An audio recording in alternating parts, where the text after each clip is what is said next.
Espírito Santo. O apóstolo Mateus, quando escreveu o seu Evangelho, ele dirigiu os seus escritos principalmente ao povo dele, aos judeus. Para os judeus, como para todos os povos daquela época, mas para os judeus em particular, a genealogia era muito importante. Em particular, a genealogia daquele que os fiéis judeus, esperavam a vinda do Salvador, a vinda do Redentor, que havia sido prometido ainda a Adão, quando ele já havia sido expulso do paraíso. E os judeus consideravam que aqueles que não tinham filhos eram como que malditos, pois não sairia da estirpe deles, da genealogia deles, aquele que era o prometido Salvador.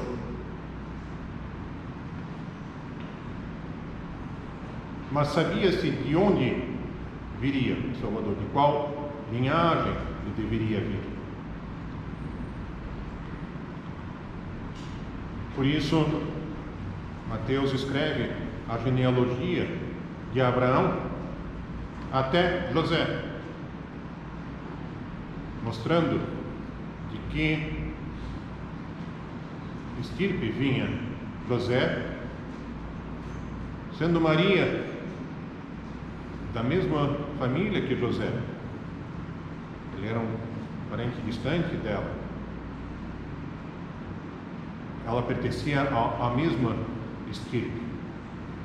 E, portanto, o filho que dela havia de nascer seria descendente pela carne de Abraão.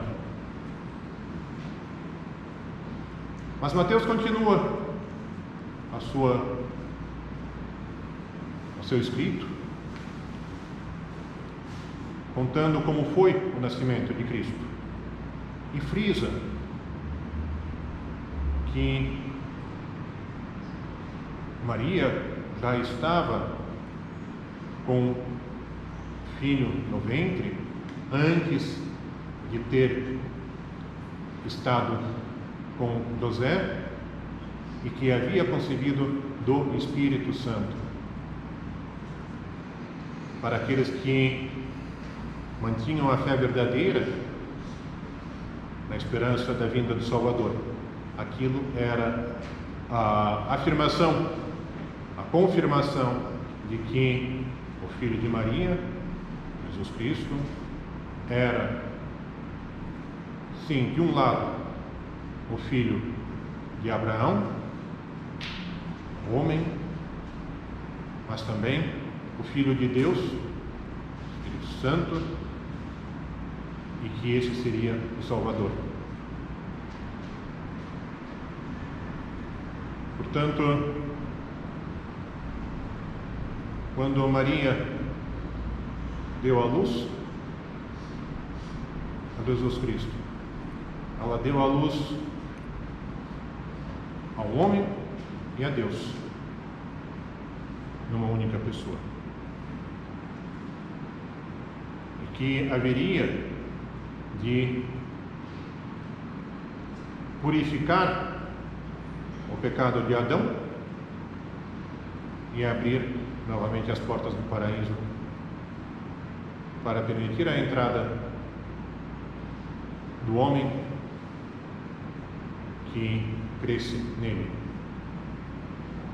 Somente Deus poderia abrir as portas do paraíso novamente, porque foi Deus que as fechou quando Adão e Eva foram expulsos do paraíso.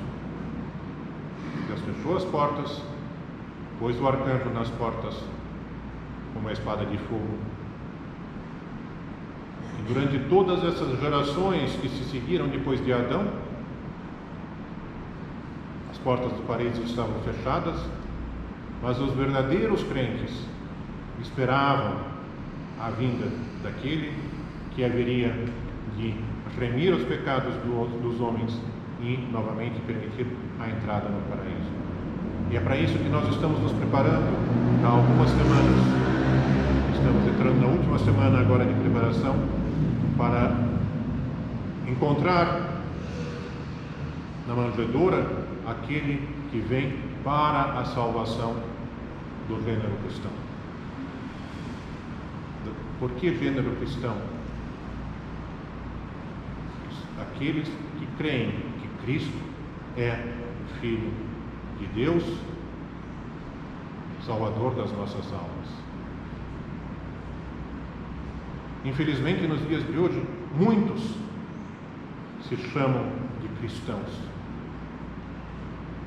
mas esquecem que a primeira vez os fiéis foram chamados de cristãos em Antioquia, ainda na época dos apóstolos. E eles tinham a verdadeira fé, eles tinham o verdadeiro conhecimento que foi mantido pelos apóstolos, pelos discípulos dos apóstolos, pelos santos padres, nos cânones da igreja, até os dias de hoje. E muitos daqueles que se chamam, se autodenominam cristãos nos dias de hoje, estão usurpando esse nome, pois eles não seguem os ensinamentos dos apóstolos, eles não conhecem ou têm desdém pelos cânones e pelos escritos dos santos padres. Com a graça de Deus, nós temos o conhecimento da fé. E precisamos, na humildade, não no orgulho que eu tenho a fé, não, de maneira alguma, mas na humildade, exercer esse nosso direito de filhos de Deus